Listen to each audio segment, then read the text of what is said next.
Commissioner Shapiro. Commissioner Greenfield. Present. Commissioner Lewis. Commissioner Ellerby. Present. Commissioner Foreman. He's here. He's in the bathroom. Commissioner Gold.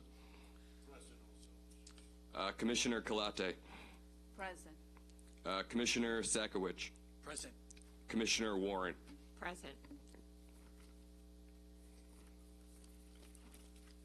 We have a quorum.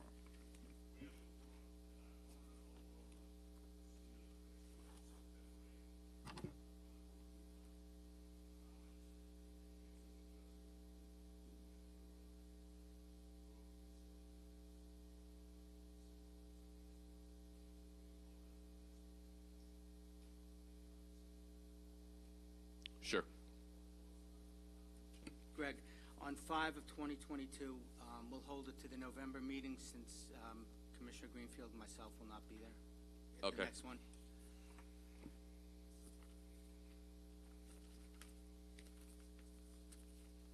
Also, 47 of 2022? yeah, did we adjourn the 4 of 2022?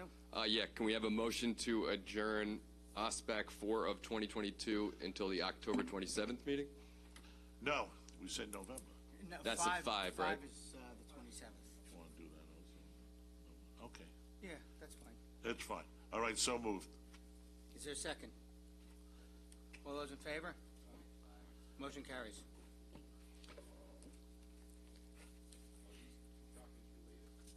No, they're only in the same town, by coincidence.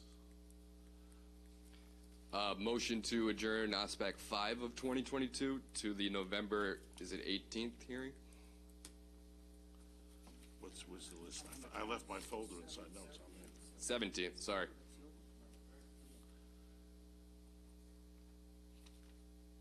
I left my folder. November 17th. Is there a second? Second. All in favor? Aye. Any opposed? Motion carries.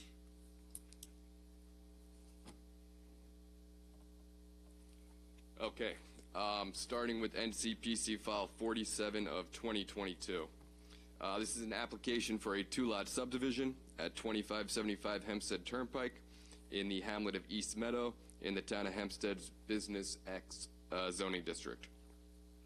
This is 188,077 square feet or 4.32 acre subject property situated on the north side of Hempstead Turnpike. The application proposes to subdivide the property, which has approximately 272 feet of frontage on Hempstead Turnpike, into 2 separate parcels. Proposed Lot A will contain the retail shopping center to the west and will be 96,404 square feet or 2.21 acres. And proposed Lot B will contain the retail shopping center to the east and will be 91,672 square feet or 2.1 acres. The Town of Hempstead Board of Appeals has approved the request for the variances. Lot A, a variance in off-street parking with insufficient aisle width due to the change in the lot line. And for Lot B, a variance in off-street parking due to the change in the lot line. The applicant has provided Planning Department staff with a copy of the cross-parking and access easement, which details each building owner's duties to operate, maintain, and repair common areas included within the shopping center, as well as their rights to access easements, utility and service easements, and drainage easements. It also sets forth the allowable parameters for any future development at the site. Here today representing the applicant, we have Al D'Agostino and Dominic Minerva.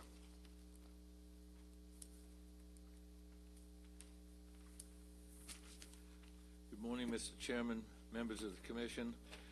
For the applicant being the Simi Realty Corp., Minerva and D'Agostino PC, by Albert A. D'Agostino, 107 South Central Avenue, Valley Stream, New York. The staff has accurately described the application.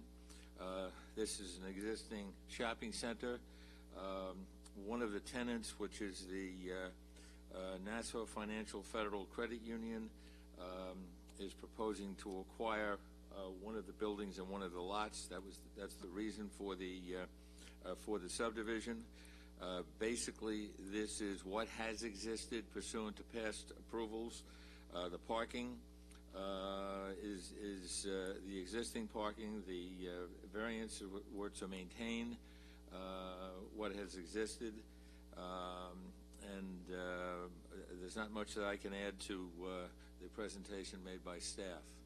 I will attempt to answer any questions that you might have. Thank you, Counselor. Anybody have any questions, Commissioners? Is there anybody in the public that wishes to be heard? Not seeing any, I'll take a motion.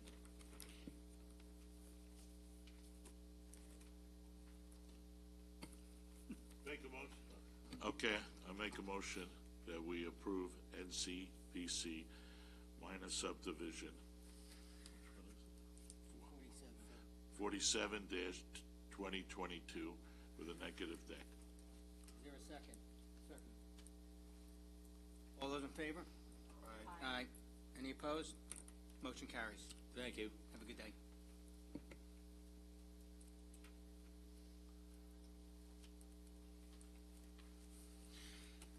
All right, going back to NCPC file 45 of 2022.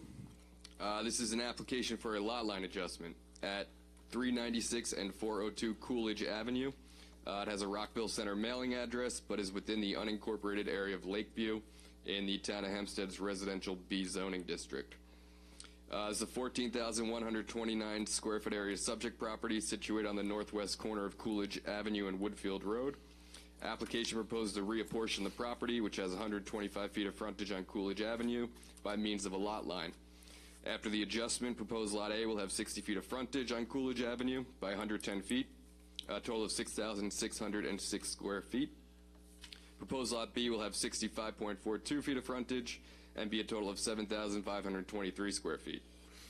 The subject property was previously before the Planning Commission and approved as NCPC File 54 of 2014, with the resolution being signed on February 17th of 2015. However, the deeds were never filed within the one-year time frame allotted by the Planning Commission. During the time frame that the developer was permitted to build and 2 single-family homes were constructed. Town of Hempstead ultimately issued certificates of occupancy for both the homes, one on June 22nd, 2016, and the other on June 30th of 2016. A letter of zoning compliance from the Town of Hempstead Department of Buildings is also issued for both applications. The deeds for both homes were ultimately electronically filed after the application was approved as NCPC File 25 of 2016 at the July 28, 2016 Planning Commission hearing. However, the applicant's request to apportion the taxes was never completed with the Nassau County Department of Assessment. At this time, the Department of Assessment is requesting a valid Planning Commission resolution that is not yet expired, which is the reason the application is before the Planning Commission again today. If the application is approved, the applicant will now be able to apportion the taxes to correctly reflect the square footage of both properties. Here today representing the applicants, we have Howard Avertine. Good morning, Counselor. Good morning, Mr. Chairman, members of the Commission. Appearing for the applicant, Howard Avertine, 2116 Merrick Avenue, Merrick.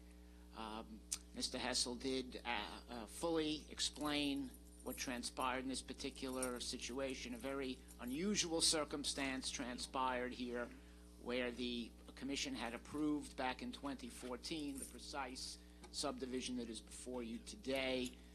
Subsequent to the approval, deeds were actually recorded, but they were recorded electronically, and the title company apparently at the time didn't put part of lot, used the old lot numbers to have the deeds recorded electronically, and they were indeed recorded. Now, the deeds accurately reflect the meets and bounds of the properties as approved by the Commission, but because the old lot numbers were utilized, the old tax lot numbers were utilized when the deeds were recorded, and no subsequent application filed with the Assessment Department, the tax maps still reflect the previously existing lot lines.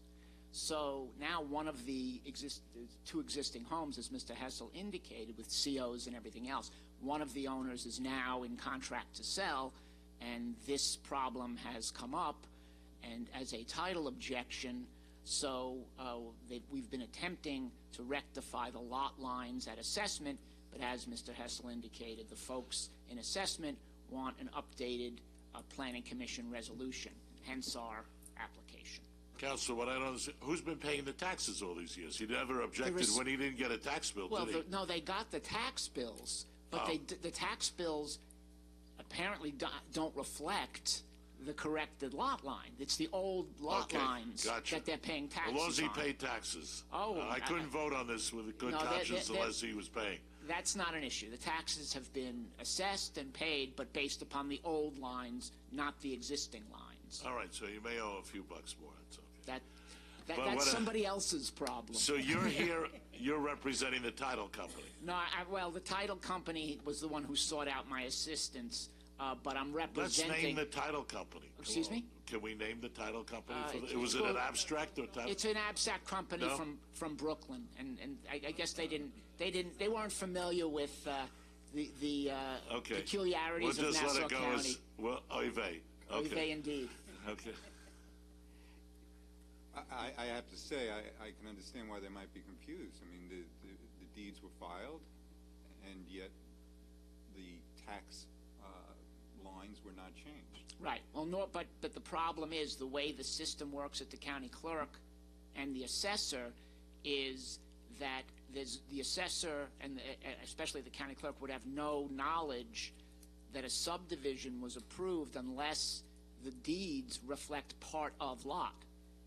And these deeds, when they were electronically, you can't electronically record a deed that says part of lot. So they apparently, this particular title company, when they would, maybe, I don't know whether they didn't acknowledge to me that they tried to record it with the part of lot electronically and then it got rejected, so they just changed it. I don't know. But ultimately, they got it recorded by using the old lot numbers, which turned out to be a mistake that comes back to haunt you 7 years later. The real estate term for that is a schmedre. Yeah, I understand. I want to see how the stenographer transcribes that. I'm not willing to do that. Commissioners, any questions? Is there anybody in the public that wishes to be heard? Not seeing any, I'll take a motion. I make a motion, NCPC minor subdivision file 45-2022, I guess neg deck on that, is it? And approval. Actually, it is a type 2. That's something new to me. Okay, just.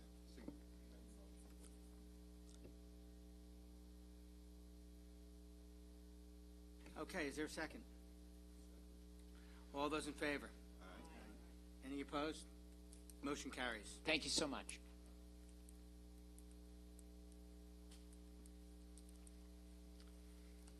This is NCPC file 46 of 2022. This is an application for a 3-lot subdivision at 12, 16, and 20 La Placa Court. This is a 9,600 square foot area subject property situated on the east side of La Placa Court in the hamlet of Manhasset in the town of North Hempstead's residential C zoning district. The application proposes to subdivide the property, which has 120 feet of frontage on La Placa Court, into 3 equal parcels. Proposed lot A, B, and C will all have 40 feet of frontage on La Placa Court with 80 feet of depth for a total of 3,200 square feet. Town of North Hempstead Department of Building Safety Inspection and Enforcement has issued a letter of zoning compliance for the proposed minor subdivision. While the proposed lots do not conform to the current parcel standards of the Town of North Hempstead zoning code, their Board of Zoning Appeals has made a broad ruling in the past that joining lots for purposes of taxation does not make them a single lot for the purpose of town review.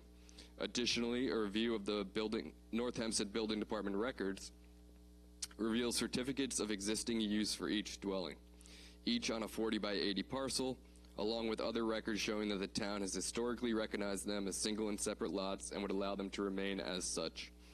Additionally, a right-of-way agreement from 1977 exists between the 3 homes on La Placa Court, detailing such things as snow removal, repair, and maintenance. Here today representing the applicant, we have Kathleen Deegan-Dixon.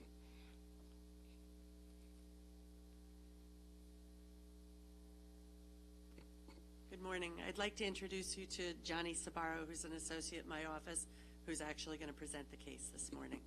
I'm Kathleen Deegan-Dixon for Shelley Deegan-Tirana. Thank you. Before you leave, Yes. Congratulations on your merger. Thank you very much, Chairman. Nice article Yes. in the paper. We're very excited. Thank you very much. You're Nice photo op also. Thanks. Council, name and address for the record, please. Yes, my name is Johnny Sabaro. I work at Porcelli Deegan Tirana LLP with offices at 333 Earl Ovington Boulevard, Uniondale, New York 11553. I prepared a statement, but Mr. Hessel hit most of the high points. If it's okay with you, I'll just add some additional information for your knowledge. So as Greg had mentioned, this application relates to the subdivision of one parcel into three parcels at the premises known as 12, 16, and 20 La Placa Court in the Residency District of the town of North Hempstead, currently designated on the tax map as Section 3, Block 40, lots 706, 606, and 506, respectively. The town of North Hempstead Building Department has already issued a letter of zoning compliance for the proposed minor subdivision, and the application is considered as of right. Additionally, there are 3 certificates of existing use from 2015 for the properties. Furthermore, the lots will not be connected to public sanitary sewers, nor will a new sewer or water main be required to serve the lots, as each lot currently has its own septic system, to which we have COs available if needed. Additionally, all lots will continue to be served by the Manhasset Lakeville Public Water District. Additionally, there's an agreement, a right-of-way agreement, which is still in full effect, that states that the applicant owns 4 of the 6 parcels that make up or access La Placa Court, including 12, 16, and 20 La Placa Court, referred to in the agreement as Parcel 2, Parcel 3, and Parcel 4, respectively. And as previously stated, this minor subdivision application is considered as of right, as it is less than 5 lots, and each of the proposed lots complies with local zoning and approved variances. Moreover, all conditions are pre-existing since 1928, and no changes will occur as a result of this application. Therefore, we respectfully request that the Commission grants our application for minor subdivision. Thank you. Commissioners, any questions? So the new boundary lines is going to run through 2 garages. So I've seen driveways shared between neighbors before, but I've never seen a garage shared between neighbors. So this decision would establish for going forward, if the houses are sold, a new person comes in and says, I don't like the garage, I'm going to knock down my part of the garage. How would that work? So currently, the garages are separated by party walls, and we would be open to additional agreement if necessary. Well, was it part of the, so there's an access agreement, or there's an agreement stating that, hey, you can't knock down the party wall, you can't knock down, I mean, normally if you took down half the structure, the rest of it would not be structurally sound, right? Correct. So is it the right of the property owner to knock down part of the garage if they choose to do so?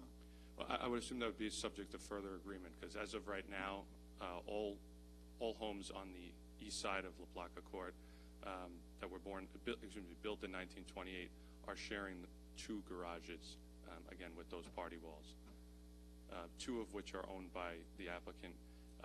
The other one is being shared with lot 806, which is directly north of lot 706. I get what you're saying is you're going to lock in place what's been going on for decades, but, things change over time. Things get old. Structures don't necessarily exist forever. Yes. It just seems like I said, it's simple enough to say that a driveway can be shared because it's just a driveway. You know what I mean? It doesn't present a lot of structural issues, but it just seems a little odd to say that we're putting a wall between where there's already a wall between the 2 sides of the garage, and this side is yours, this side is mine, and that's how it's going to stay in perpetuity. Commissioner, I would think that the town would have to approve, 1, a demolition permit, and 2, how to shore up that garage where the party wall is. Because you can't take it down unless you have a permit. Yeah, party wall establishes certain rights and responsibilities, because we have that with structures. Whether you more commonly, I think, see it with business properties in Nassau County, Queens. You see it in all types of properties. So I acknowledge him. In the world of business properties, stuff like this, you can build right up to the property line. You could build up where one building is butting up against another building. But in residential, I just find this odd. It is an odd, you know, Is it written in I've the... never seen it before. Is it written in the agreement? Is it written in the deed? Is it where the future homeowner that says, hey, I'm thinking about doing this, where is it written? As the chair had mentioned, in order for this particular garage to be separated, a building permit would have to be issued for both sides. And as I was speaking with Kathy as of right now, she had also mentioned that the garage is in common ownership, so an agreement can be established if we decide to move forward that if separated, we can do so with the garage. So who's paying the tax bill? I want to get As of right now, Mr. Ho's paying for his property, and on 806, they're paying. each one is paying their own tax bill. Correct. And that common wall between the two, before the chief asked that question, it's got to be a fire-rated wall, correct? Yes.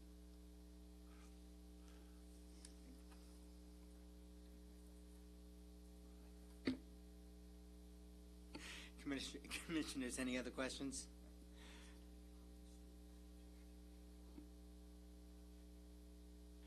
Is there anybody in the public that wishes to be heard? Not seeing any, I'll take a motion. Commissioner, I recommend approval of NCPC file number 46-2022 with a negative deck. Second. All those in favor? Aye. Any opposed? Motion carries. Thank you, Thank you Counsel. very much.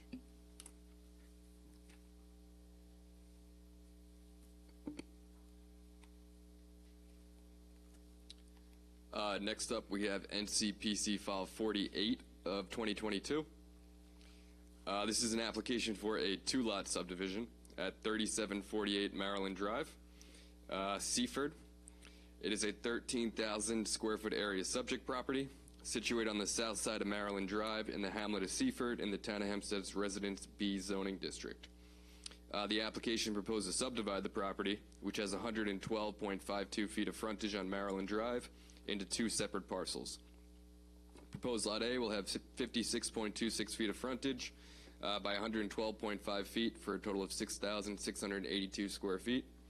And proposed Lot B also has 56.26 feet of frontage on Maryland Drive by 112.31 feet, a total of 6,318 square feet.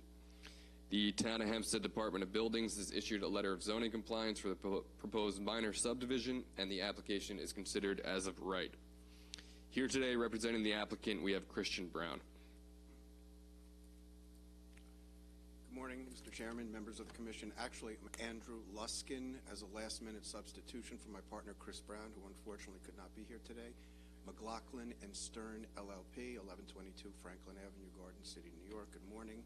Mr. Brown didn't come out because he didn't expect a big crowd. He always brings a big crowd. So Yeah, and he tell him sends the me- vice chair said that. I That's know. why he changed. I understand. I know, he does this to me all the time.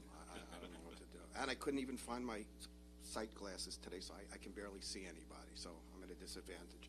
I'm a little more than a warm body this morning, so he told me that because this was as of right in the town, there would probably be few, if any, questions. I'm crossing my fingers that he was correct, but I'm here if you have anything. It is as of right within the town of Hempstead. I think he's correct. It looks pretty straightforward. Yeah. Any questions from any of the members? Would anyone in the public like to speak? I will. We did, because I didn't have a sign-up sheet. We forgot to tell you. Come on down. Okay, as Bob Barker would say. And in the future hearings, we have sign-up sheets over on the side there. Oh, you have it? Okay. How are you today? I live opposite this house. And Your name and address? Oh, I'm sorry. My name is Charles Woodham, and my address is 3753 Maryland Drive. So you live across from it? I live directly across the street. The house currently that's owned by is a rental house. He has two families living in there. He is not a owner-occupied house. And already we have 4 cars, and this is a very busy street because it's the school school bus drive-through. And we were just worried, the neighbors, if this is going to be more cars on the street, which it will be if he plans on building another unoccupied house. So we were wondering what the intent was for the house across the street. Right now, we look at the side of the house. When you had the pictures up there, you saw a big picture of the front of the house. Well, that was sideways. The house faces the other way, faces west, and we're on a north-south road. So we were just wondering the intent. He's owned it for 1.5 years. I've never met him, and I don't know if any of the other neighbors have. And we were just wondering what his intent was with the property, because we haven't heard anything about it. And we're worried about more cars going into the street in front of us. Like I said, it's a very busy block. And that was our main concerns. We just hadn't met anyone. Counselor, I hate to put you on the spot, but the good neighbor has some good questions. First, we like to have the owner of the property present. Is he here today? No. So he's not available to answer a question. Mr. Brown isn't available to answer the question. No, however... Is it a legal two-family? No, Chair, if I may jump in. Oh, okay. Okay, this property, if you look at the summary, both lots are zoning compliant as far as front width and lot area. I understand. So it is as of right, and they're looking to maintain the existing dwelling on a lot that's compliant, except for the fact that the rear yard setback is less than permitted by ordinance. That variance is, or that situation is already in place because they're looking to maintain it, so there will be no difference with the house that exists. They're looking to tear down the garage and build a house on the other zoning compliant lot. But from what I'm hearing is that you have a home there presently that, according to the good neighbor, is an illegal two-family home. Right. So they're going to continue to use this as an illegal two-family home and build another home. And I think what the good neighbor is asking is this other home going to be an illegal two-family home also? Am I correct? Yep. And now with the loss of the garage, Right. that'll put 4 more cars on the street. Yeah, unfortunately, I don't have an answer to that. I could try to make a call and get an answer. No. Under the circumstances, not to put you on the spot, I'd like to adjourn the hearing so that the applicant can come. We're back to, let me finish my statement. We're back to, even if it's as of right, we're back to in person, and we always had a rule that we like the applicant to come to the hearing to answer questions like this. It's respectful to this board, and Mr. Brown knows my feelings on this, as well as to the neighbors that come out to the hearing. Of course. Okay, Mr. Lewis. And to the good neighbor, if this is an illegal two-family, my suggestion is you contact the town of Hempstead. In the building department, there's an area called code enforcement, and that's who you would deal with. I think that would be my point, though. The question before us is whether to subdivide the lot. And a house can be owner-occupied. A house can also be legally rented. A new house can be owner-occupied, and a new house can also be legally rented. Now, if there's multiple families living, which we have someone saying that that's their observation, that's an issue for the building department to look at. But for us, the question before us is whether, as of right development, whether a garage can be ripped down and a line could be drawn and a second house can be built. And I don't see any basis as to what's been raised as to why you wouldn't be allowed to do that. Well, I'm not questioning that. But what I'm looking to get, and I know we can't here as this body change the existing use on the existing house, I would like the owner applicant to give an attestation on the record of what his intentions are for the future home to be built. So in the event that there's a problem down the road and the neighbors run into a problem, they can come with a copy of the transcript of the hearing and show that to the building department that this is what was entered on the record at a meeting. no offense, Chair, I think that's a slippery slope. I understand. I didn't say it was. You know, with good intentions, you're paving a road to hell, and. Can I just? Can I ask a question though? I mean, these one house is built, the garage is being torn down. Yes. Where obviously people could park the cars. Now, with the new house being built, I mean, is there any driveway proposed, any garage being proposed? I mean, I don't know, you know, what legal rights we have here, but I mean, certainly with regards to this being a busy street, parking, I think we can ask for the developer to put in a driveway with a garage, and then for the house where they're ripping down, to maybe replace that. I think counsel is you know, he did a favor for his colleague who came here today, and it's a little. But if I'm speaking for your counsel, I don't. No, that's okay. I don't mind being put on the spot. My work is usually in a courtroom, and I have to think on my feet. But one observation, I respect what Commissioner Greenfield is saying, and I would never argue with a commission that said we really want to hear from your client. So let's put that aside for a moment.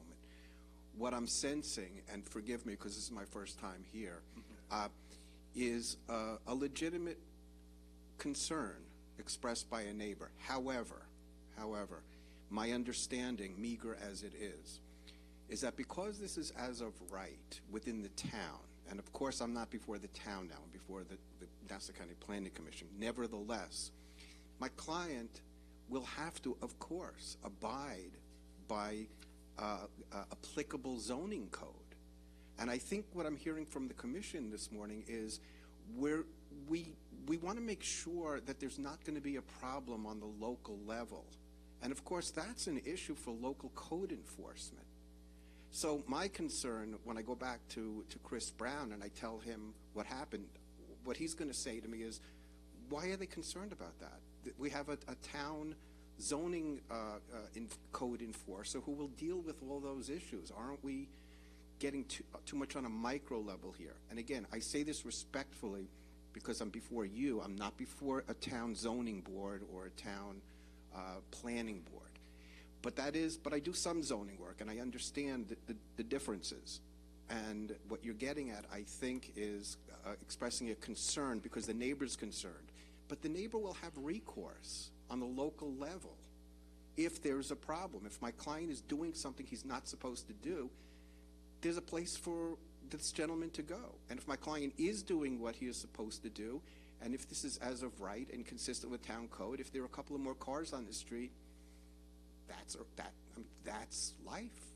I don't know what else to say. To the neighbor, have you ever filed or have complained? No, I never have. The prior owner, this gentleman has only owned the house for a year and a half about. Okay. The other owner did have the tenant on the lease for the house. So it was owner occupied by doing that. At least that was my understanding. Because they had the young lady listed on the deed to the house. Okay, but in the year and a half that this gentleman has owned the house, you have never had any complaint filed with the town? Well, the one tenant almost burnt down the garage, and two of the neighbors put it out real quick, thank God. Okay. One guy was working in his backyard, saw the smoke coming out of the garage because, you know, it happens, and we put it out. He called me across the street.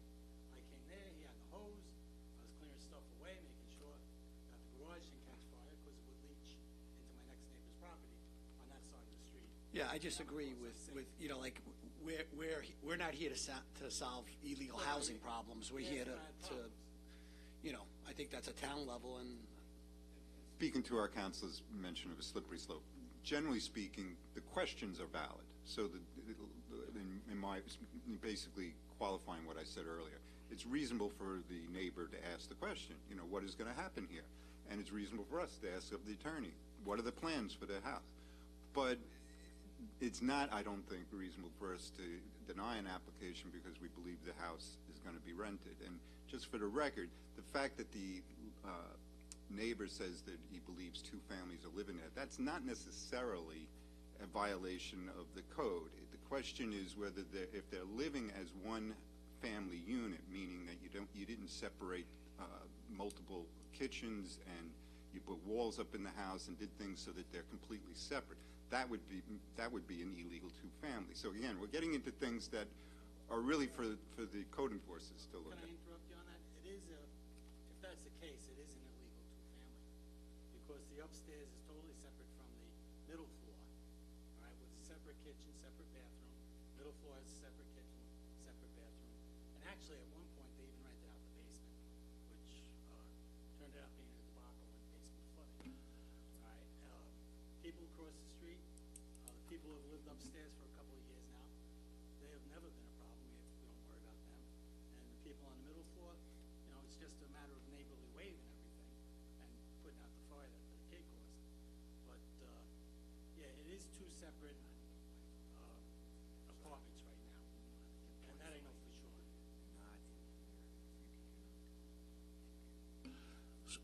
In all due respects to my colleagues, and having heard this testimony, and understanding counsel who said it's a slippery slope, I know we can't sit here as code enforcement officers on the existing home.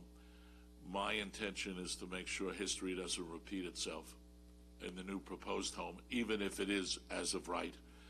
And therefore, I feel strongly that we need to have the applicant present at the hearing to answer the questions of the neighbors in this commission, and maybe even counsel if he's available.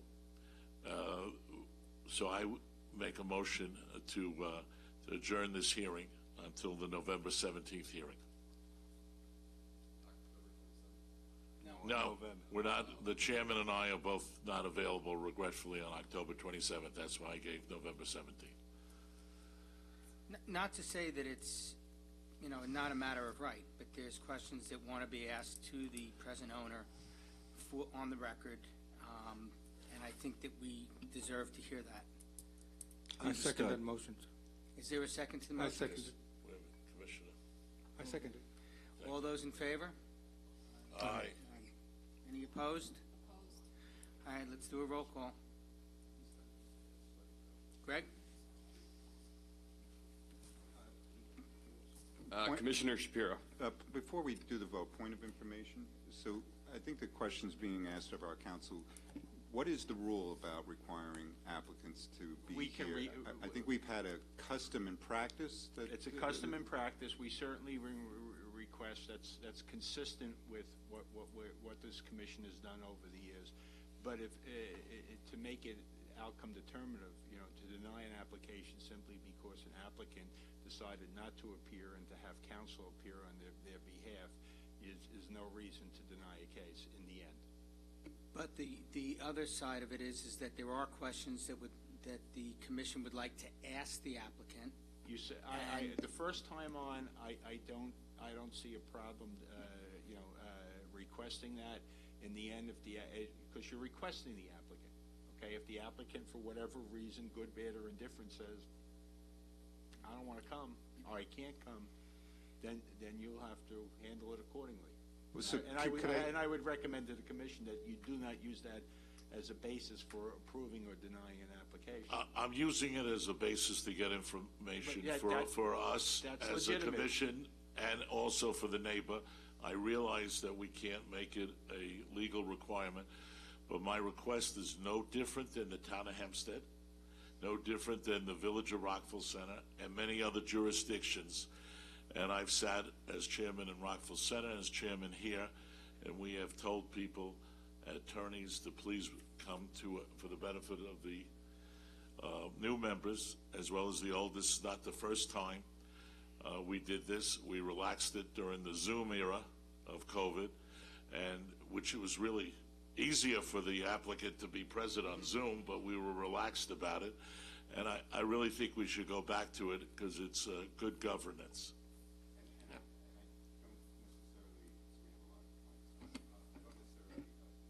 I don't necessarily disagree with that. I am going to question why it would not be to the next meeting. This planning commission, all the time I've been here, has always been very efficient in taking action on items that come before us. We don't delay things That's a fair question. unless there's a really good reason to delay it. That's a very fair question. My concern is, with 2 people absent, you need 5 affirmative votes. And you might be stressed, and I don't want to see it turned down because you don't have 5 affirmative votes. That's the only reason for doing it. And I couldn't agree with you more. I don't want it to be delayed on account of me, but since there's 2 people that'll be gone and maybe possibility of 3rd. Okay, so, but, I mean, I just want to be fair to, We didn't hear if the attorney for the applicant objected to the. no, but date. I also want to just be fair in terms of the developer, or, I mean, things are costly, lining up contractors, doing things like that. So, I mean, just, I'm just thinking, how that might affect them going forward with the building of the property and all. And I don't necessarily know that, like, our personal situations as commissioners should get in the way of someone's My answer to you, application. he could have come here today. May I just make a statement, and I normally don't do this, but I think we have adequate representative of the owner here who knows the technicalities. By bringing the owner in, we're seeking out information that isn't really relevant to our purpose here. Our purpose is here to either approve this or have some sort of legitimate question. Any questions that we have are not germane to the issue that we're sitting here for. So I think by adjourning this even to the next hearing and is really just a waste of time. Council did present adequately, and I don't see any issues that can be ascertained by having the owner here. Recourse is available to the neighbor for the issues that he brought up, but there's nothing that we would be able to do about that. So what I'm saying is I think we should reconsider a vote on the motion to approve, or the motion actually was to adjourn, because I don't see any valid issues that can be gathered from that. May I follow up on that? Sure. Is it, my glasses, I can't see. Is it Mr. Commissioner Greenfield?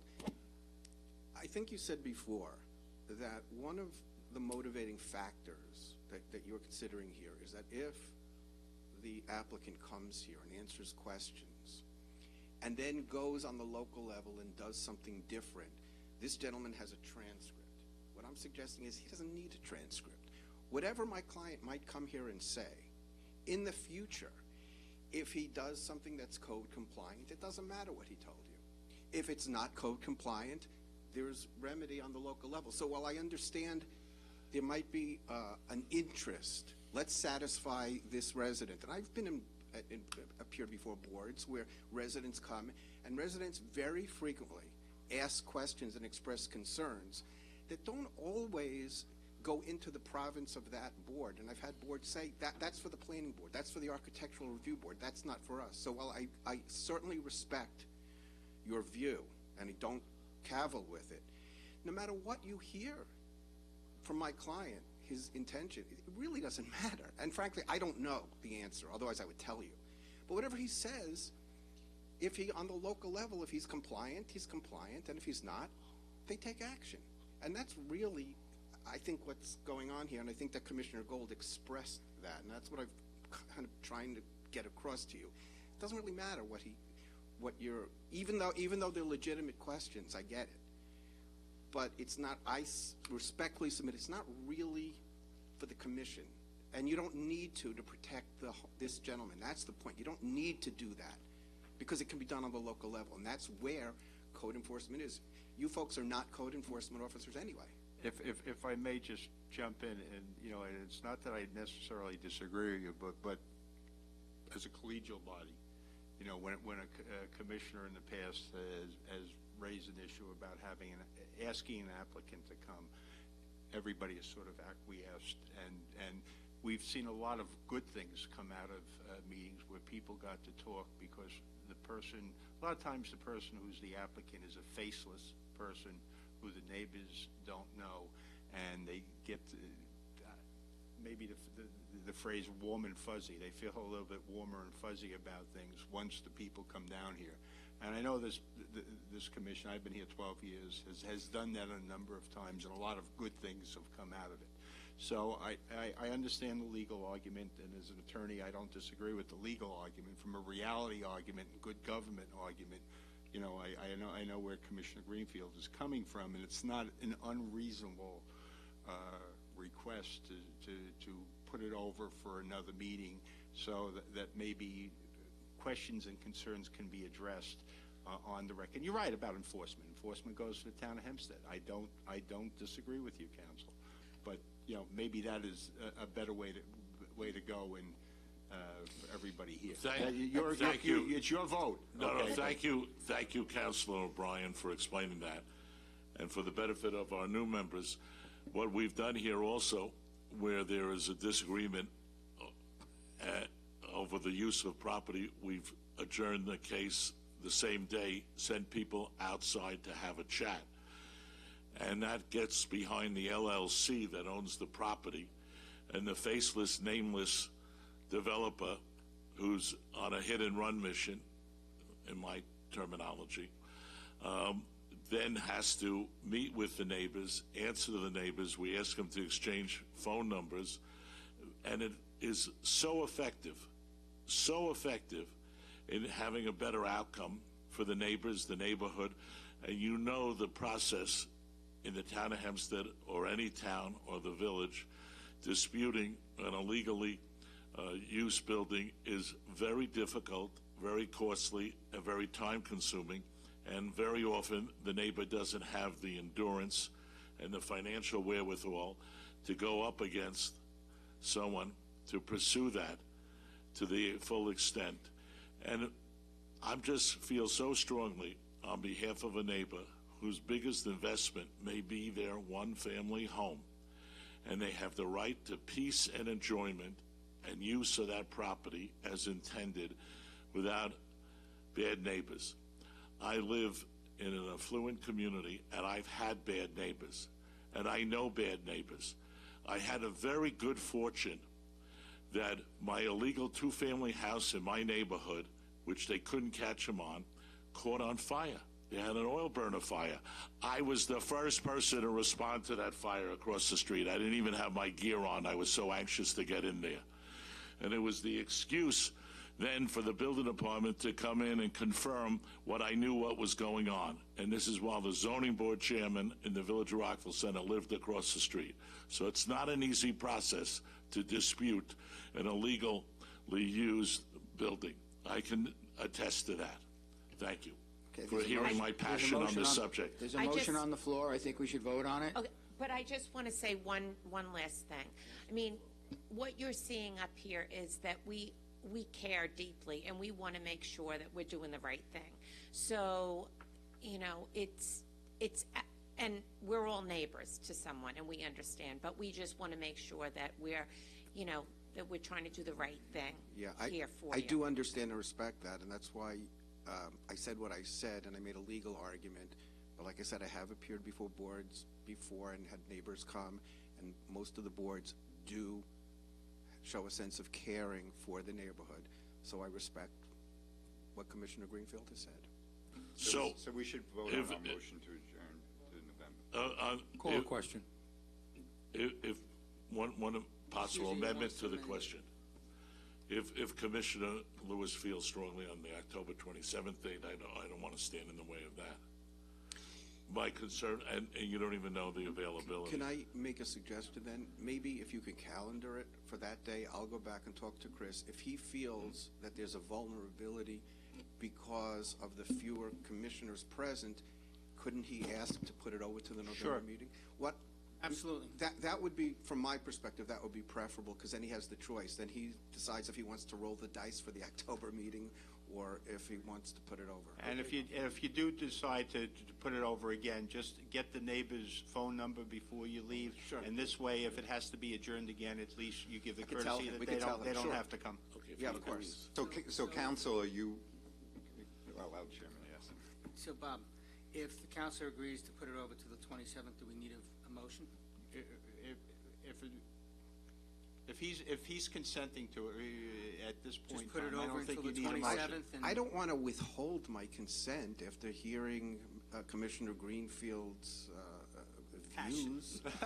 If you're consenting right now, it's over. Yeah, I mean, Yeah. well, first of all, if it went to a vote, I get the sense that my side loses the vote. Well, you never know.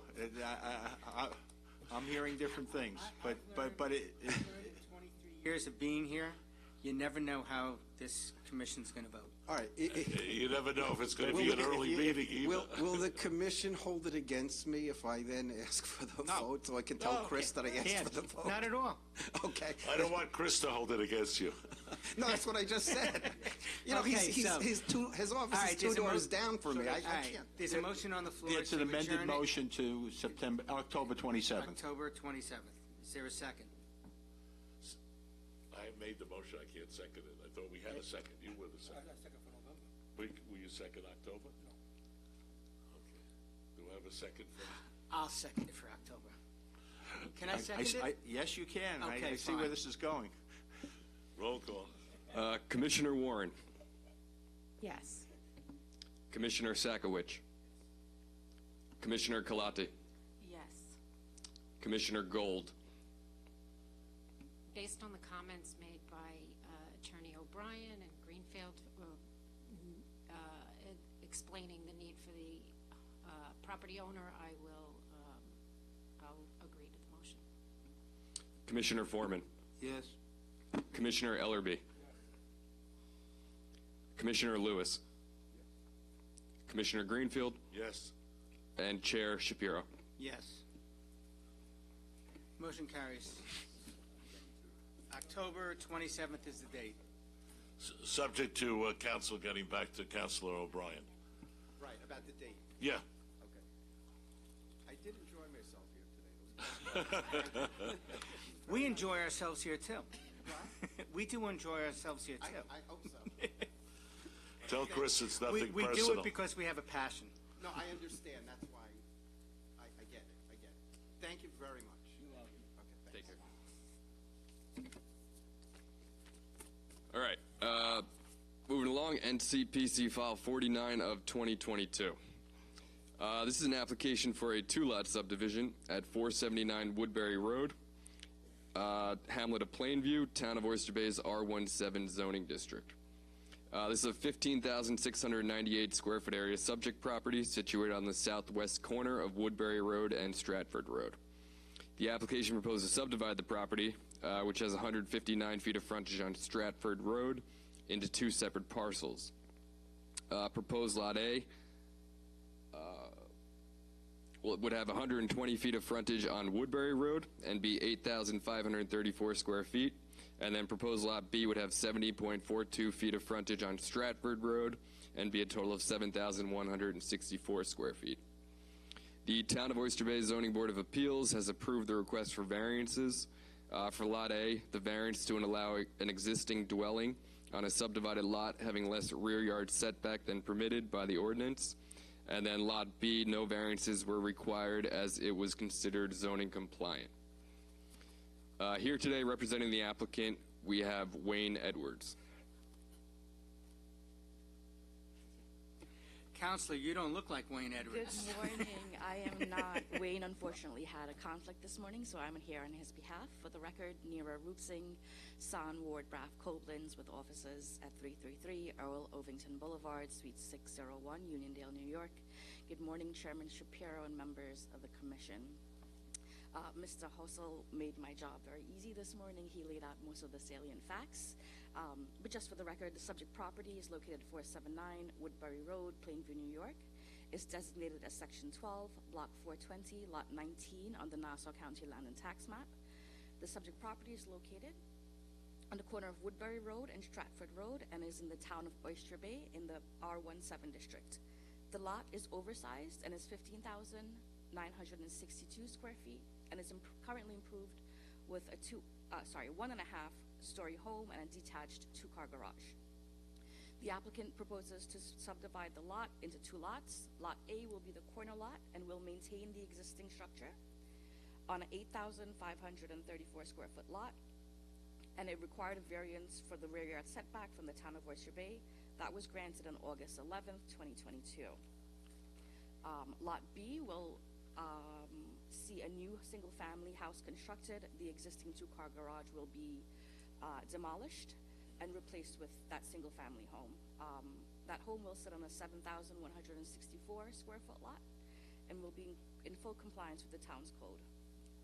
Unless the board has any additional questions, that would be my presentation. Commissioners, anybody have questions? Not seeing any.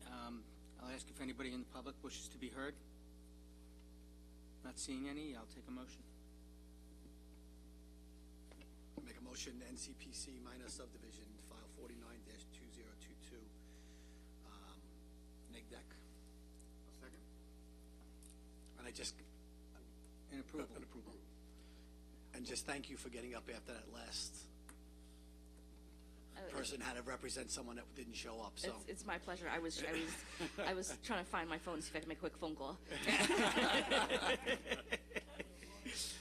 Okay, commissioners, all in favor? Any opposed? Motion carries. Thank you very much. Thank you, Counselor. The vice chair missed his appearance, but he's glad that no one came to oppose it. I'll let him know. Tell him we'd love to see him. I haven't seen him in ages. Well, because the commission just started in person again recently. Right. Yes, Right. yeah. I will let him know. Thank you very Thank you. much.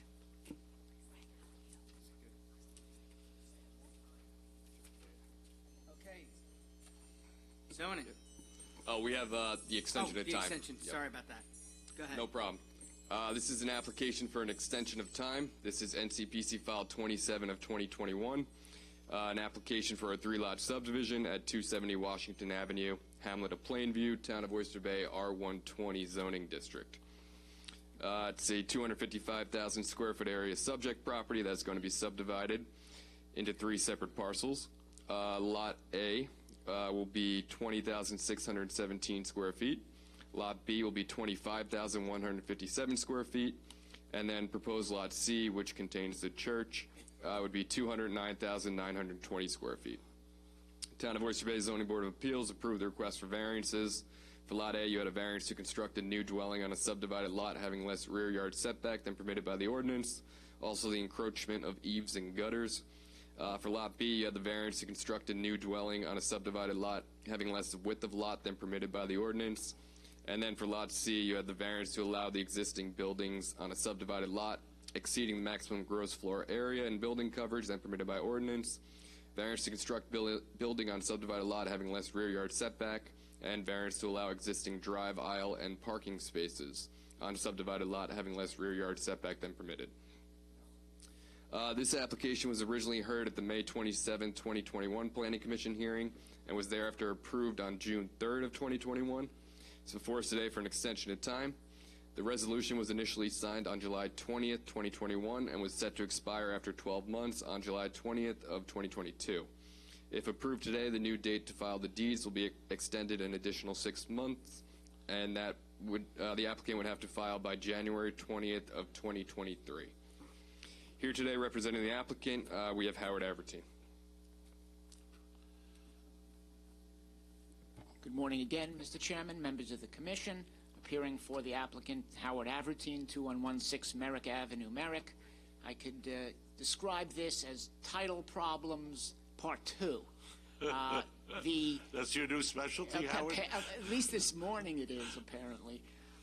What occurred in this particular instance, as Mr. Hessel explained, the Commission approved the subdivision that is before you for the extension of time, and subsequent to that approval, a closing was indeed held on March 7 of 2022, well within the 1-year time limit from the original certification of the approval on July 20, 2021.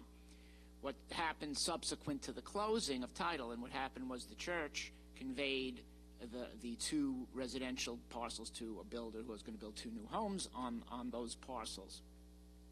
The title agency attempted to record the deeds on 3 separate occasions, and on each of those occasions the deeds were rejected for various technical reasons. So finally, after the 3 separate occasions and the resolution of the technical objections, they resubmitted once again. However, by that time it was past the 1 year, so the county clerk rejected it based upon the 1 year passing. So we are here asking for the extension of time so that hopefully upon the next submission the county clerk will accept the deeds for recording.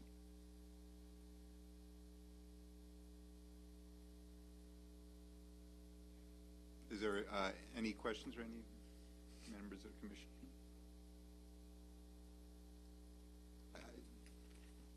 We're going to get it right this time? I can only hope. That's my only question. I would only say that other people's inabilities keep people like me employed. That's about all I can say. Knowing your long-standing relationship and knowledge, I'm sure you'll get this one right. We hope so. So I was not the attorney on the closing. That's nice to hear. Is there anybody in the public that wishes to be heard? Not seeing any, I will take a motion.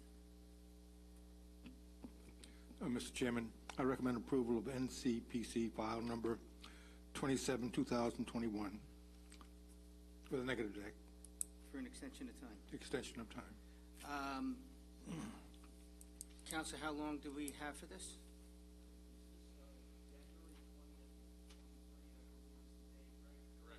Okay, with the date of January 20th of 2023. All those in favor? Aye. Aye. Any opposed? Motion carries. Good luck. Thank you so much. Have a great day.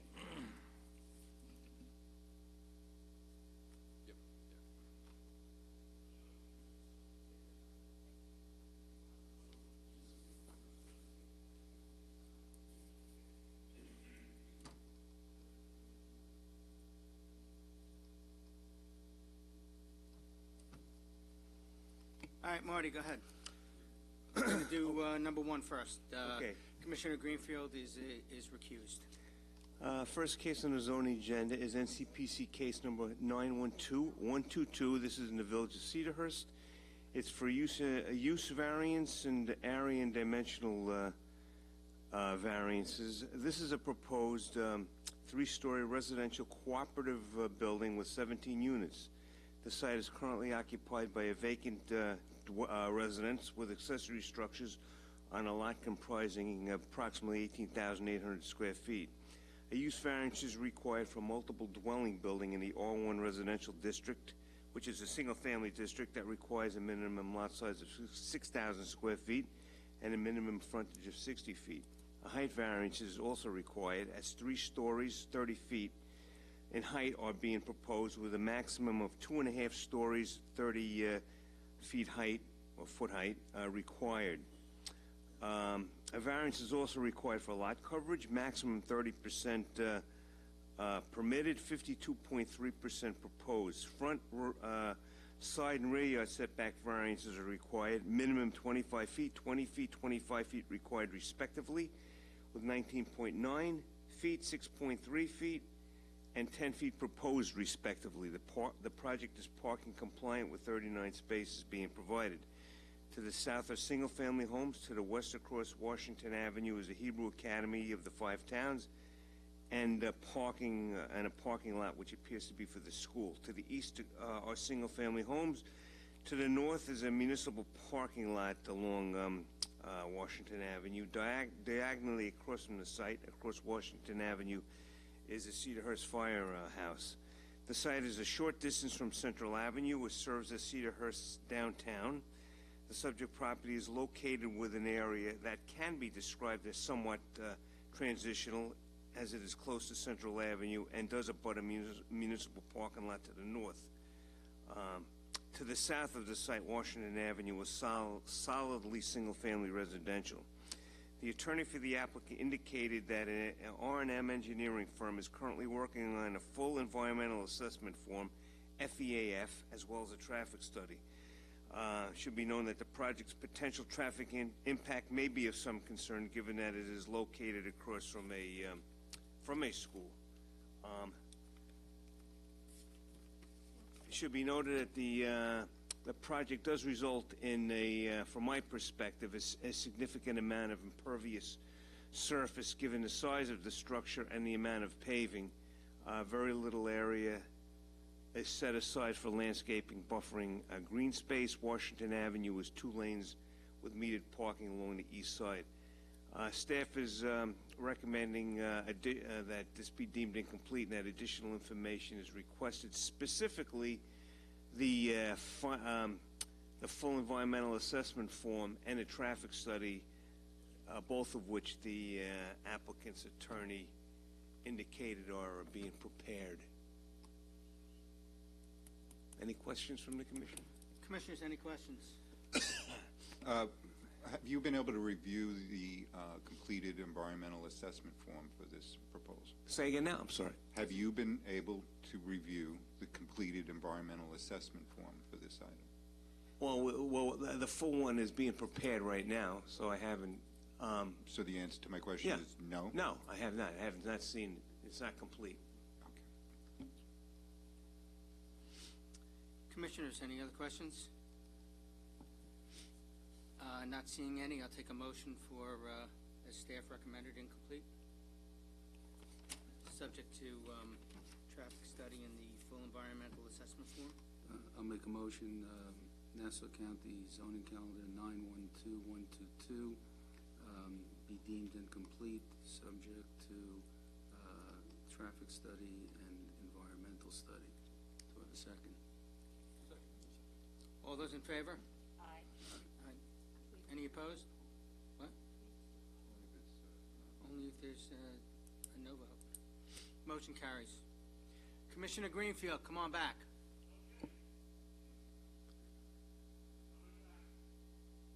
I think case number 2 was a local determination with a letter that we discussed at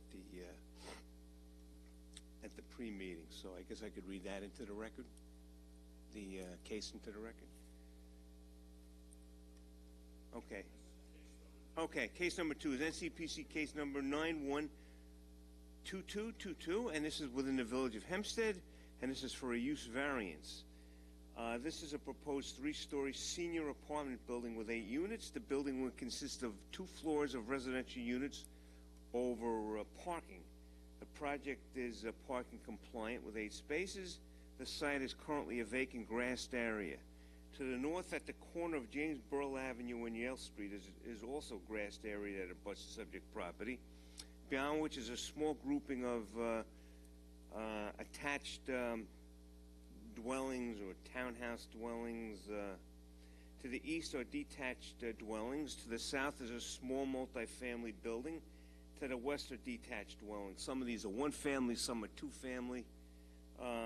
There is also a small commercial strip along James Burl Avenue south of Harvard Street. Staff is recommending local determination with a letter. The letter will state that an as-of-right use under the prevailing business B zone, okay, would be potentially more impactful to the neighborhood than the proposed small multifamily use, as the business B zone allows a wide range of commercial uses, and also can be developed with a building as high as 85 feet. So this use actually is a relatively low impactful use and would actually fit in reasonably well with the neighborhood. So that's my discussion on that. Yeah. So the recommendation from staff is listed in our papers as an LD. Yeah. But what you're actually saying is it's an LD with a letter, Yeah. which is not one that we maybe see as frequently, but just to be clear, that is distinct from an LD. So it's LD with the letter is your recommendation. So we'll entertain a motion to that effect. Mr. Chair, I'll make a motion for an LD with the letter for local case number 2075. A motion made. Do we have a second? Second. All those in favor? Aye. Any opposed? So carried. Now, with case number 3, we'll do with Commissioner recusing himself. Okay.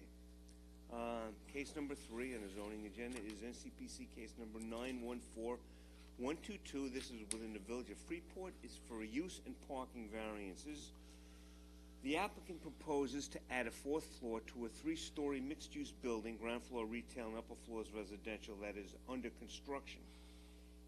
Initially before the Planning Commission on 2 previous occasions, the first time for a 2-story mixed-use building with 4 residential units and ground floor retail, and the second time for a 3-story mixed-use building with 8 residential units and ground floor retail. The village approved the parking variances for the 2- and 3-story projects. The 2-story project required 24 spaces, and the 3-story project required 29 spaces. A couple of spaces, 2 or 3 spaces are being incorporated into on-site spaces are incorporated into the project. The village also approved the residential units in the business B district, which is not permitted, thus the use variance. Initially, the Planning Commission requested a parking study that was prepared for the original project. The report concluded that there was available municipal parking, including overnight parking. The current project adds a 4th floor and 4 additional units for a total of 12 units. This requires an additional 6.5 parking spaces, rounded to 7, for a total of 36 spaces required, with 3 spaces provided, on-site spaces provided. The site along South Main Street, which essentially serves as Freeport's downtown, is surrounded by 1- and 2-story storefronts. To the rear of the site is a municipal lot that was observed to be heavily parked during the midday weekday that I was there. Staff is recommending denial. This represents the 3rd iteration of this project, initially a 2-story project with 4 units, then a 3-story building with 8 units, and currently a 4-story project with 12 units. The additional units will further increase the parking shortfall and put additional strains on the parking resources in the area. Also, a 4th floor is out of character with South Main Street, which is characterized by 1- and 2-story storefronts. So the project is received from the images is apparently currently under construction. Right. Do you have any additional information as to why the application's coming for, I believe this is the first time in my 20 years where we've seen a project that's in construction that they're asking to change the proposal and add a floor? Well, this is, Marty, Yeah. this is worse than a Schmedre. This is a bait and switch or something. I don't know. We've never, I agree with I've Commissioner. never seen a case that's, this I've is the never 3rd seen time one where in they keep 23 years. increasing the size. After receiving, they did receive prior approvals from the village for initially the 2-story mixed use, and then the subsequent 3-story mixed use. And the prior approval from the Planning Commission was reluctant and not unanimous, as I recall also, because of the parking issue. Well, Have you spoken to the village at all? Have they On given this you case, any insight on this? I have not spoken to the village on. I can't say I did. So that part of the story, I guess, will be a little bit of a mystery for now. But really, the question before us is whether 4 additional rental units will be added to a Main Street, and whether an extra height of this extra floor would be permitted. That's essentially the question before us. Well, right? the extra height, actually, I have to say, is permitted. It's just out of character. So really the only question before us is whether or not The shortage of the 4 parking. extra units. So in regards to the shortage of parking, could we see the other image that shows the aerial view down, the bird's eye view? There you go. So is the parking that we're seeing there available to the people? Well, most of that parking that you see to the rear is municipal. some of the parking to the west end of that paved parking area may be specific to the I businesses. visited the along- site. There's one municipal field that looks underutilized, which is why I voted in favor of it last time. And the other is adjacent to stores owned by those store property owners. Right. But Commissioner Lewis, you make a good point there with respect to the height, which it does not require a height variance. Just that it is out of character, and Are they close, how close are they to the railroad? say to the railroad. How close is this location? The railroad is I think along Sunrise Highway. They're not that close. It's a hike, okay. You know, they have- Okay, No, I Marty, just- let me ask you Yeah. something else. I What mean- about the floor area ratio?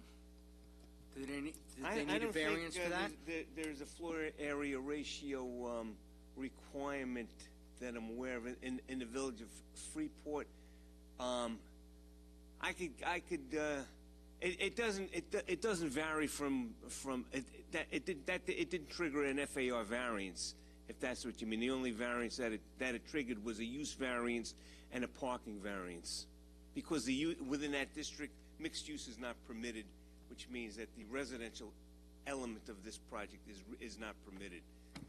But they did issue those variances for the lesser intense projects that they proposed in the past, and it has to go before the village again for a use variance for the additional units.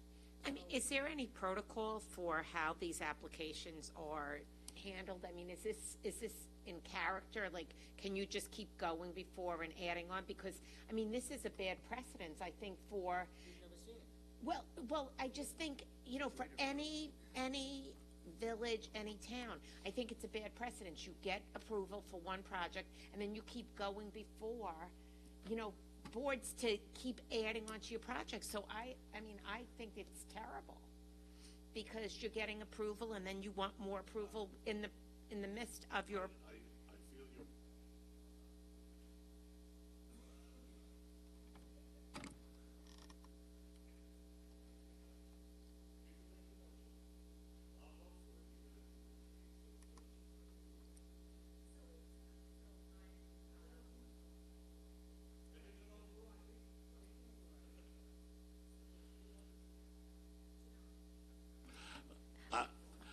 But I think in all seriousness, Commissioner Warren, you make a very good point. It sets a dangerous precedent, and Commissioner Lewis is right. I've never seen it in my 19 years here, and he's been here. I have a 23, and I haven't seen this. Okay, goes down, and I would just say, however, Even while the town of the Hempstead process might be odd, to me, the vote really is about the final product. so then you can make a motion LDL. I'd like to make a motion that we approve an LD on local case number 2, which one are we? Freeport. It's Thank you. 914122. That's the NCPC case. Oh, yeah, NCPC case 914122. My motion is for LD. Second. Well, should we start the roll call vote now? Might as well. Mr. Katz. Okay, Commissioner Kalate? Yes. Yes, that's for the LD? Okay. Commissioner Gold? No? Commissioner, First Vice Chair Greenfield? No.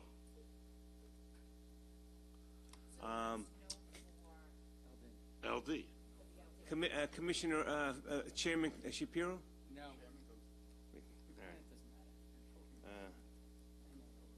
Yeah, I'm going, of course. Sorry about that. Third Vice Chair Lewis? That's my motion. I vote yes. Commissioner Warren? I want to clarify what we're voting for. So we're saying, we're sending it back to the village. We're saying. Local determination. Local determination, you determine.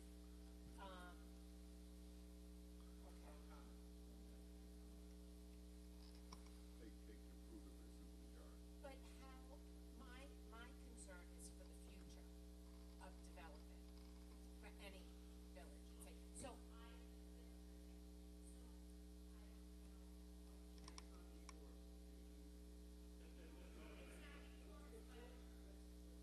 us here is this issue of putting the second story on. It doesn't need a height variance. They have 2 stories built, they want to have a 3rd story. No, it's 3 stories built, they want to have a 4th story. 3 stories, they want a 4th story. Yet from the Village of Freeport on the 4th story. Have that? No, that's why it's 0. No, we're making a Okay, reference. so we're making the first, we're the first to Right, act they on they this. sent us a zoning referral. Well, because most times you say the town has approved this, or the town has approved that. Well, no, so- that's subdivision. Okay, right, I just Right. want to, This is different. I'm new here. That's okay. So I'm going to vote for the LD. Right. Okay, so it's 3-3. So, Commissioner Foreman? No. No? And finally, Commissioner Sakowicz? Well, it's either a tie or a, Well, a tie will become an it may eventually become an LD, unless another motion is passed.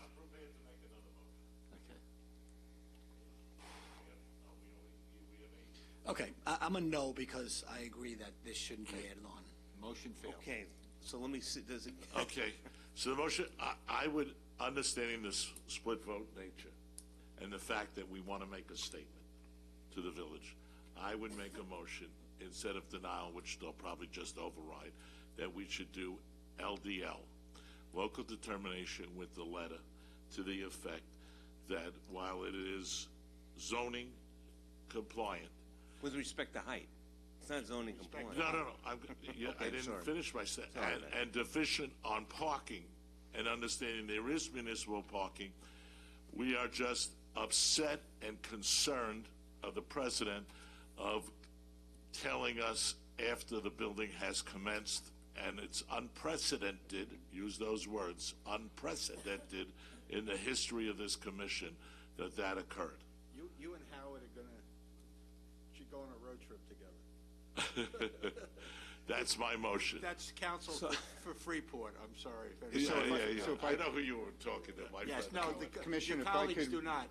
Excuse me, so Commissioner, if I could restate just to clarify. So you're saying it's a local determination and the letter would indicate that we have a concern for establishing precedent that when a project is under development, then a new addition is proposed for the project. Including the acknowledgement that it's zoning compliant, but just short on parking. I'll second the motion for LDL. Are there any, Marty, are there any other deficiencies? In terms of zoning, it requires a use variance and a parking variance. As far as I know, I don't think any of the variances are required.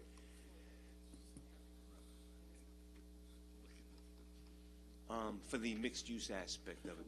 So, do we have to take a roll call No. now for the LDL? Or Not necessarily. Jeff? Yes, we should do a roll call on this one too, I'm sorry. Do it in proper order, please. I do it, read it off the sheet, that's the easiest way from the bottom up, because the newest members get the privilege of voting first. That's, No. they show. Actually, it's like poker. alphabetical. Commissioner Warren is stuck with having her last name start with W. I go first all the time, so I. Yes. To You what? want to do alphabetical? Okay. Yeah. Commissioner Warren. Yes, she voted yes. Yes. For the motion. Okay. Commissioner Sakowicz. Yes. Commissioner Kawate. Yes. Commissioner Gold. Did She say said yes. I'm Yes. sorry. Commissioner Foreman. Yes. Third Vice Chair Lewis. First Vice Chair Greenfield. Yes, to my And motion. Chairman Shapiro. No. No. I Okay. think we are setting a bad precedent, but I think that we should be making a statement of a denial because this is bad to have somebody constructing a 3-story building and adding on. We've had this come in front of us numerous times, and I think it's wrong. Okay.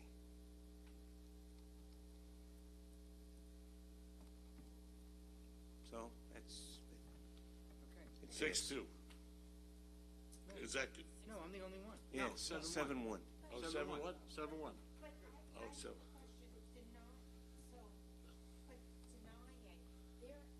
They can override. Right, but we can deny it, but they're really not, They're not gonna listen to us anyhow. in that district, they can add as many stories as they want up to. I know, but I think it's a terrible precedent to have a building going up and you change your mind. They've been back us how many times now? Is this the third time? This is the third time. You already voted. I think. Okay, but in all due respect, I agree with the chairman, and I want to make sure that our message to them strongly brings that point out. Yes. Yep. Okay, that's why I said LDL. Okay. Next, we have local determination, short form, because it's getting late, 4, 5, and 6. Okay, this is NCPC case number 914222, and this is from the city of Long Beach. This is for a parking variance. It's a proposed event space on the second floor that will be used in conjunction with the first floor existing brewery/bar. The second floor is currently storage space or vacant. The second floor will include an additional bar, several tables, as well as open areas for gatherings and restrooms and storage space. A restaurant is not included in the operations. A total of 66 parking spaces are required. No parking spaces provided. There is parking along the south side of West Park Avenue, as well as municipal parking within the West Park Avenue quite wide center median. The subject property is located within a downtown setting across from the LIRR bus terminal. The businesses along West Park Avenue generally do not have off-street parking and rely on on-street parking and municipal center median parking. Staff is recommending local determination. Right on to the next ones, because we're taking the four together. Okay. Case number 5, NCPC case number 923122. This is Town of Hempstead, Hamlet of Uniondale, for special exception, use and sign variances. This is a renovation and minor expansion of the St. Michael's home that is currently underway, the gut renovation or the demolition at this point. The site comprises 11 acres. The building on the site was previously used as a school and more currently a nursing home. During the gut renovation, the site has been vacant. Upon completion of the renovation, there will be an independent living facility with 26 units, an assisted living facility with 46 units, and a nursing home with 44 beds. An interior second floor will be added to the assisted living building. The building footprint for the facility will remain unchanged. A use variance is required for the conversion of a detached garage to an exterior restroom that will be used by residents who walk around the exterior of the property grounds, which are quite large. In addition, sign variances are required for the installation of 2 monument signs in the residential B zone. A special exception is required to construct parking in Res B zone. The project is parking compliant. This stretch of Front Street is characterized by lower density detached residential uses and some local businesses. Staff recommends local opinion is a local determination. And finally, case number 6, NCPC case number 930. NCPC case number. Just bear with me 1 second here. NCPC case number 930122. This is in the village of Lake Success, and it's an amendment to the zoning ordinance. This is a local law to establish cannabis retail facilities as a special use to be approved by the Board of Trustees in the village's Economic Development District (EDA) district, provided the cannabis establishments adhere to strict safety and siting standards. Some of the standards include the following: no more than 2 stores may be located within the ED-A district. Hours of operation, 11 a.m. to 8 p.m. Cannot grow cannabis at the establishment. No walk-up, drive-through, or delivery service to be provided. Provide adequate traffic controls, parking, and vehicular circulation at premises. Provide adequate exterior and interior security measures. No window displays of the product. Indoor smoking establishments shall be permitted as an accessory use to the retail facility subject to its own set of criteria. For example, not within 1,000 feet of residentially zoned or used property, schools, hospitals, place of worship, parks, libraries. A traffic impact site circulation and parking analysis is required. A security plan is required showing the arrangement of pedestrian circulation and access to public entry points from the nearest street or off-street parking areas. The plan shall also detail how the property will be monitored to avoid, prevent, deter illegal activity. Signage requirements are included. The Economic Development A District prohibited uses section will be amended to read as follows. Retailing of merchandise and services prohibited except for cannabis retail establishments. So I'd like to make a quick comment on the last item of the LD calendar. So in Nassau County, many villages have voted to opt out when it comes to the state law regarding cannabis retail facilities. This, I believe, is the first village to enact a local law that will permit these facilities. It does appear the village put some effort into designing and crafting the law in a way that addresses a number of concerns that may be raised by the public. In this one commissioner's opinion, I believe it may serve as a model law for any other village that might consider going down this path. To point out some highlights, the fact that it's a special use would mean that there would be a public hearing before the trustees for each facility that's approved. There's various restrictions, as has been pointed out by staff in reading the list of restrictions, such as displays and limits on the number of facilities. There's also a great interest that there's a requirement for a traffic impact study. This is the kind of thing we'd like to see more of when it comes to projects that get approved in villages, and also a security plan. So a great deal of thought seems to have gone into the effort of designing this law, and I just wanted to put some of that on the record. With that said, I'd like to make a motion for a LD on the last for numbers 4, 5, 6 on our calendar. Yes.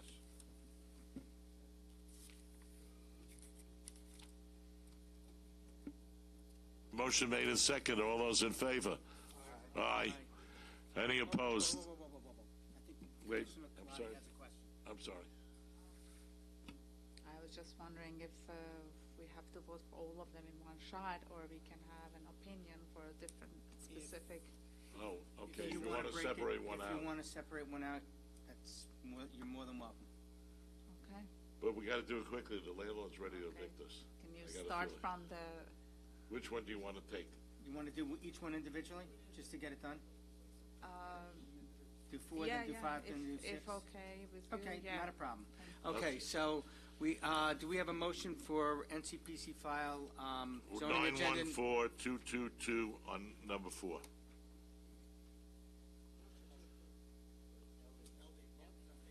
Okay, motion, second. All those in favor? Aye. Okay. Any opposed? None. Number 5, do we have a motion next on NCPC number 923122? Item 5. We have a motion and seconded. All those in favor? Aye. Any opposed? Number 6. I guess that's the one. Do we have a motion to approve? I don't have the number in front of me. I didn't put that. I'll make the motion for 930122. Second. Can I ask what exactly we're approving? Local determination. On the motion. For the village board to enact Local it. meetings just only Lake Success Village. Yes. Only Lake Success. And the other thing we're approving, local determination means that they can vote any way they want. We're sending it to them without comment, basically. Right. If we were to deny, they have to, I don't know whether they're a 5-member or a 7-member village board. They have a supermajority. Majority plus 1. So can neighboring villages come to the hearing and Anybody make can come to a themselves public heard? hearing. they cannot vote. But it's just for that one village. Village of Okay. Lake Success. But what I like about it, because I heard your concern in the pre-meeting, that it's a special use, so that they have to have a hearing at any location. And it's a special use granted by the village board, not the zoning board. And The village board but of the Lake difference Success. of Lake Success, and what the difference is, a village board is an elected body that has to answer to the voters. A zoning board is an appointed body that doesn't have to answer. So it's much tougher for a village board to make a decision, Okay. because they have to stand for election. So this was very good law. Okay. Whoever if you want wrote to it, start from there, I would appreciate it if I'm the last person. You want a roll call vote? Mr. Katz, If it's okay. we have a request for a roll call vote.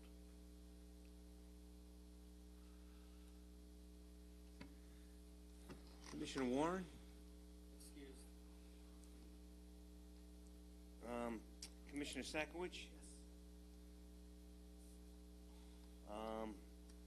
Commissioner Calate? Can I be the last person? Just want to see the. Okay, Commissioner Gold? Yes. Commissioner Foreman?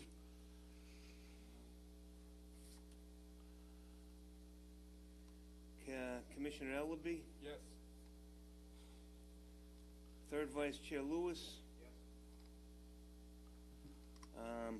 First Vice Chair Shapiro? No, I'm not a vice chair. I'm sorry, First Vice Chair Greenfield? Yes. Sorry about that.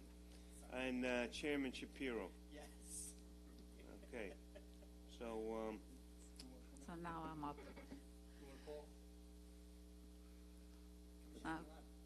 Back oh, to I'm me. sorry. Thank you. Commissioner Calate?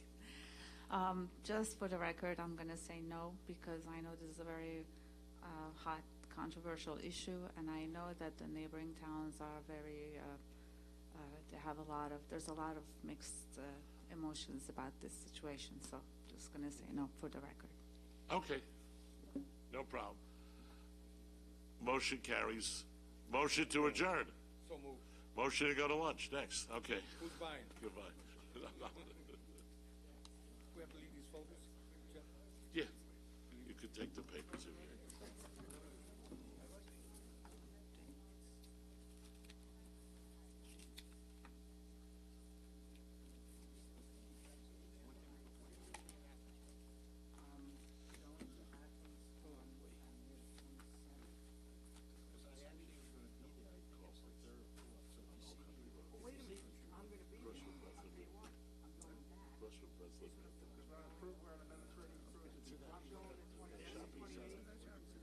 So we go, how do we go from here? Oh, we go right up that old country, we go up to Old Country Road to the right. Okay, that's easy. Right next to Arsenal. You left your folder inside. Your folder. My folder, yeah, I'm leaving the folder, I'm just taking these papers.